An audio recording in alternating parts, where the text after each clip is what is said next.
salam sejahtera bagi kita semua. Saya dengan Presiden Mili Lukito.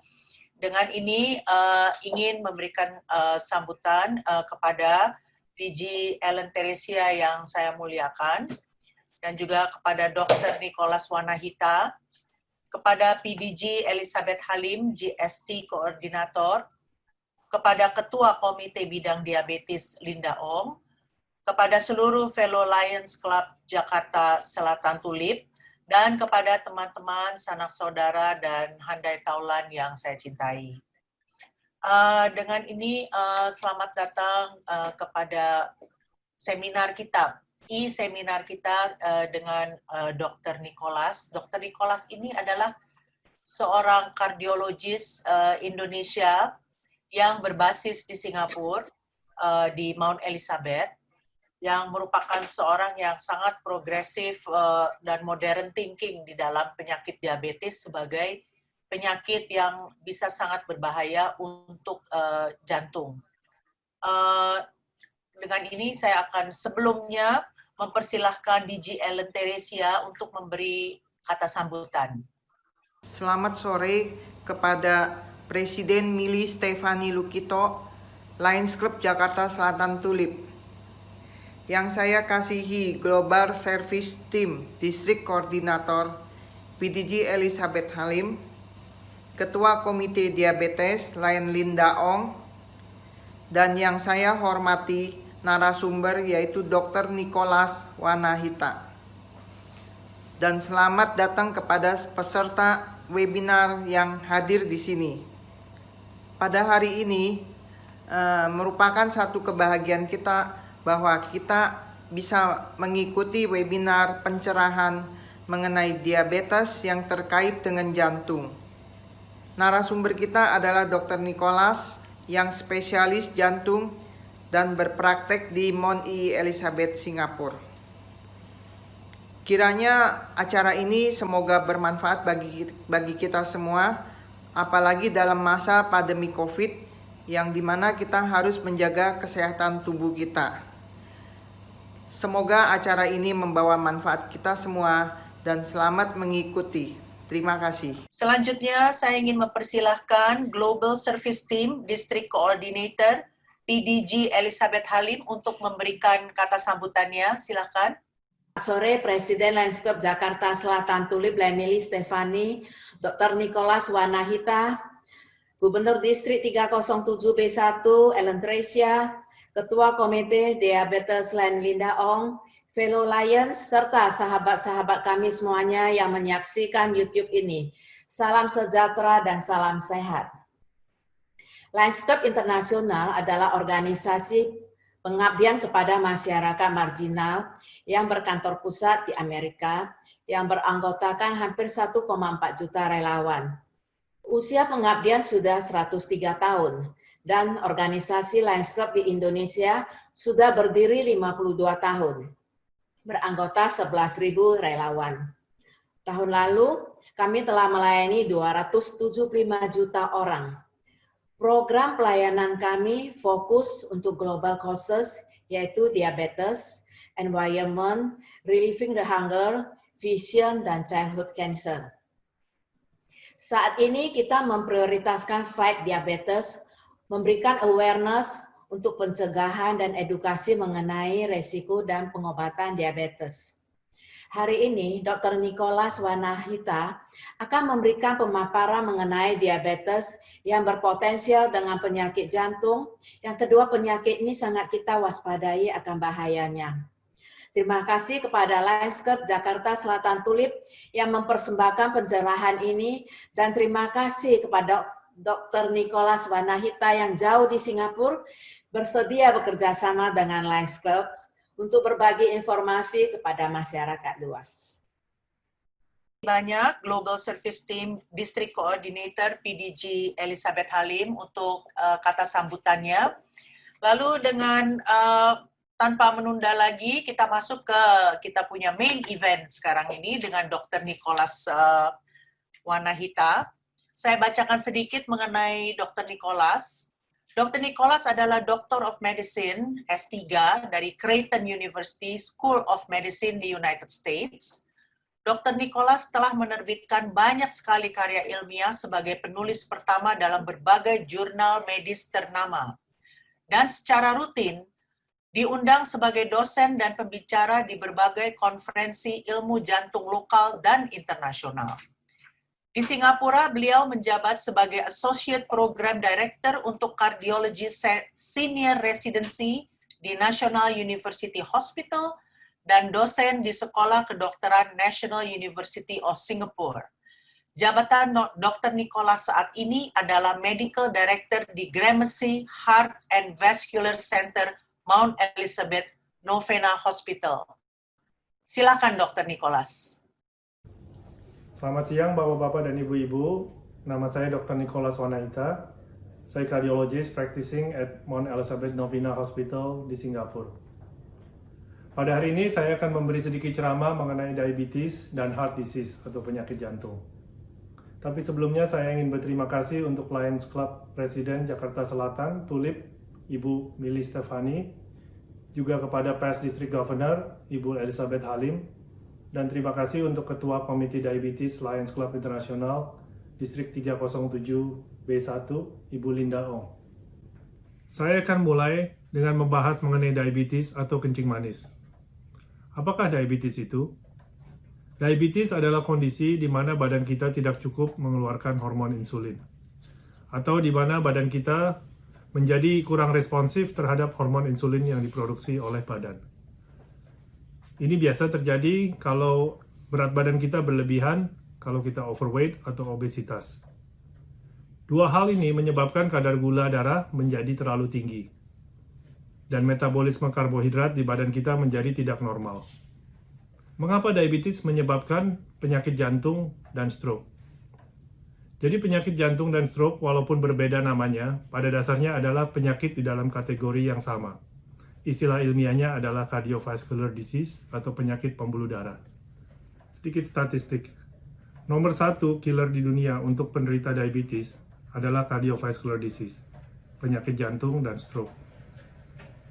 Telah dipelajari penderita diabetes usia 65 tahun ke atas, di mana statistik menunjukkan 68% akan meninggal karena penyakit jantung, dan 16% akan meninggal karena stroke. Statistik ketiga, penderita diabetes cenderung untuk memiliki masalah jantung mulai di usia yang lebih muda, dibandingkan dengan yang bukan diabetes. Pasien biasa bertanya, jadi kenapa dok, diabetes ini sangat jahat untuk jantung? Kalau Anda baru lahir, pembuluh darah Anda akan sangat sehat dan bersih. Bagus seperti jalan tol, lancar semua. Tidak ada kotoran atau plak-plak kalsium yang menempel di dinding pembuluh darah. Pembuluh darah yang sehat memiliki 3 lapis barrier protection yang menjaga agar minyak atau fat dari makanan tidak masuk ke dalam pembuluh darah ini. Kadar gula yang tinggi akan merusak dinding protection dari pembuluh darah kita. Saya akan ilustrasikan di model jantung saya. Ini adalah model jantung. Jadi jantung kita ini fungsinya seperti pompa. Jantung akan memompa darah bersih dari paru-paru turun ke sebelah kiri jantung dan memompa melewat aorta ke otak dan ke semua organ-organ badan kita. Jadi penting sekali untuk jantung kita ini untuk berdetak terus. Jika jantung kita berhenti hanya untuk 1 menit, tidak cukup darah ke otak kita dan kita bisa kolaps. Supaya jantung bisa berdetak terus, mereka butuh darah merah dan oksigen juga. Yang menyediakan itu adalah 3 pembuluh darah ini. Ini namanya pembuluh darah koroner atau pembuluh darah jantung. Mereka yang menyediakan darah bersih dan oksigen ke otot jantung kita. Di sebelah kiri ada 2, satu ke depan, satu ke samping, dan sebelah kanan ke belakang jantung. Pembuluh-pembuluh darah kita ini harusnya bersih sekali, seperti bagian sini, pembuluh darah di dalamnya. Jadi ada 3 barrier, dan ini karena masih sehat, tidak ada kotoran-kotoran yang bisa masuk. Karena penyakit-penyakit seperti diabetes, juga karena darah tinggi, kolesterol tinggi, dan merokok, 3 barrier di pembuluh darah ini bisa rusak dan menyebabkan kotoran-kotoran mudah masuk ke dalam pembuluh darah kita. Ini yang disebut dengan plak-plak. Jadi bisa jadi dari minyak atau dari perkapuran. Plak-plak jantung kita ini akan deposit di dinding jantung, jika bertambah terus akan menyebabkan penyumbatan pembuluh darah atau coronary stenosis. Ini yang biasanya diperlukan seperti stenting, pemasangan ring, atau bypass surgery. Tapi ada juga yang plak-plak yang tidak menyumbat, jadi tidak menyebabkan gejala apa-apa, tapi itu seperti time bomb. Plak-plak ini bisa lepas setiap waktu, apalagi jika sedang olahraga keras atau stres berat. Jika plak ini lepas atau disebut rupture, gumpalan darah akan datang dan menyumbat pembuluh darah.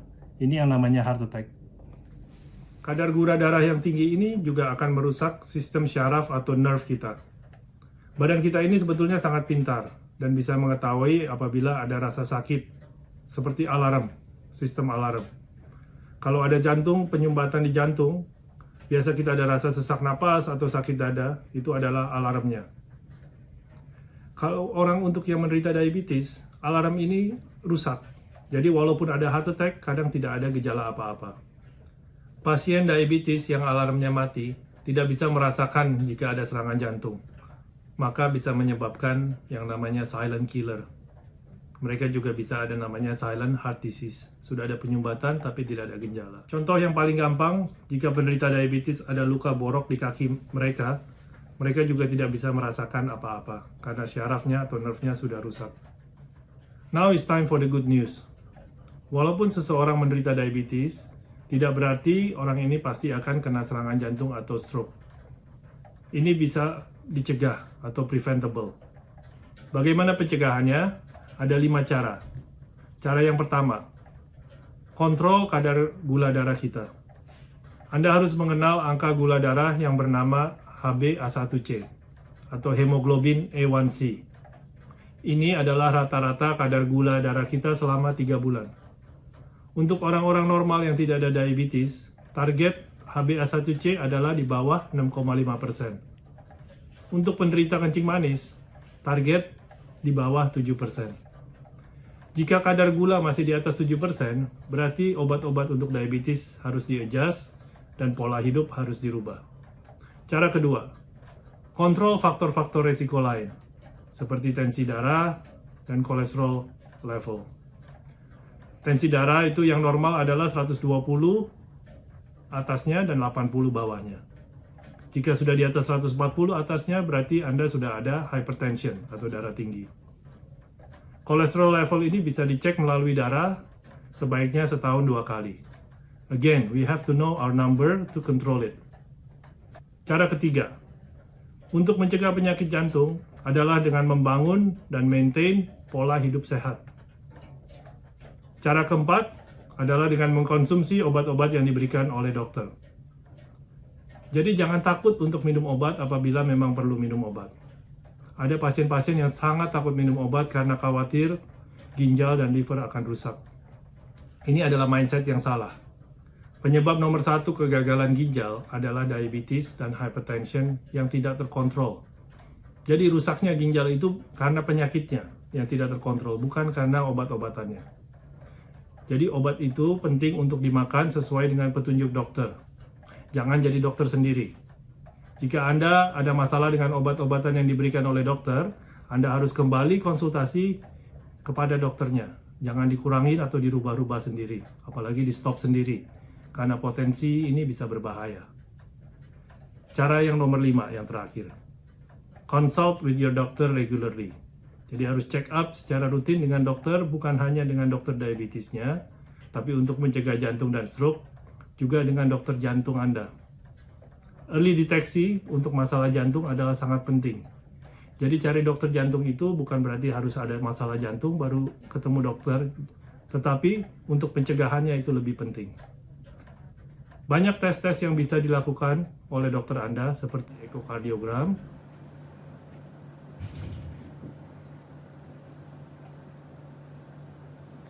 treadmill test,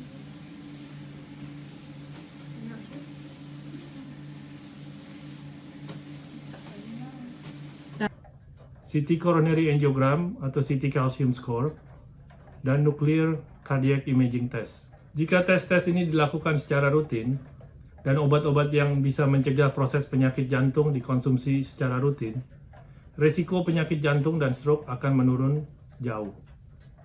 Sekarang apa yang Anda bisa lakukan di rumah?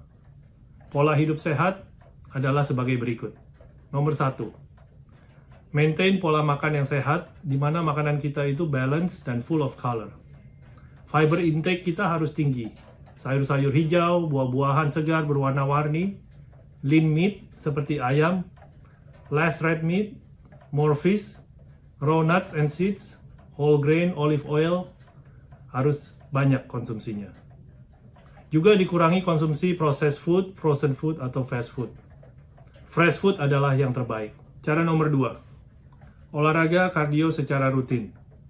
Jadi minimal adalah 2 hari sekali, secara paling sedikit 20 menit. Olahraga kardio ini adalah olahraga yang membuat detak jantung kita menjadi cepat. Itu jadi bagus untuk jantung dan menurunkan resiko stroke.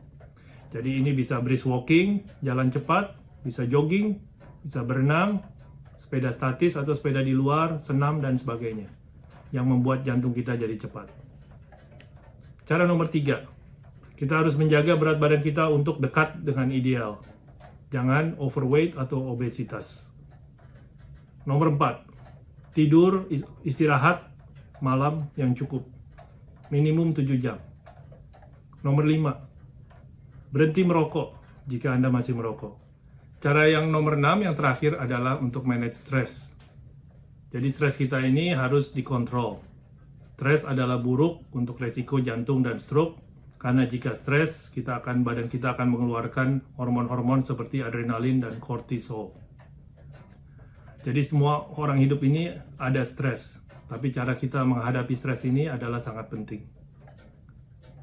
Jadi take home message dari ceramah saya hari ini adalah bahwa diabetes itu adalah faktor resiko yang sangat penting untuk penyakit jantung dan stroke.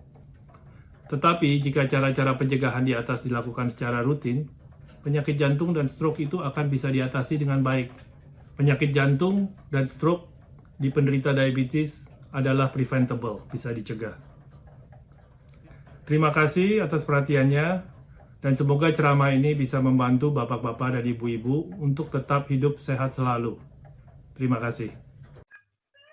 Terima kasih banyak Dr. Nicholas untuk pemaparannya. Kami jadi betul-betul lebih mengerti lagi bahwa diabetes itu suatu penyakit yang rupanya sudah banyak sekali berefek bukan saja ke organ-organ lain, tapi juga organ-organ yang sangat penting ya dok, terutama ke jantung misalnya. Kita nih sekarang jadi tahu nih dari dokter, dan luar biasa Dr. Nicholas, salah satunya kardiologis senior orang Indonesia yang berpraktek di Mount Elizabeth. Wah, luar biasa sekali. Terima kasih untuk ilmunya itu loh dok.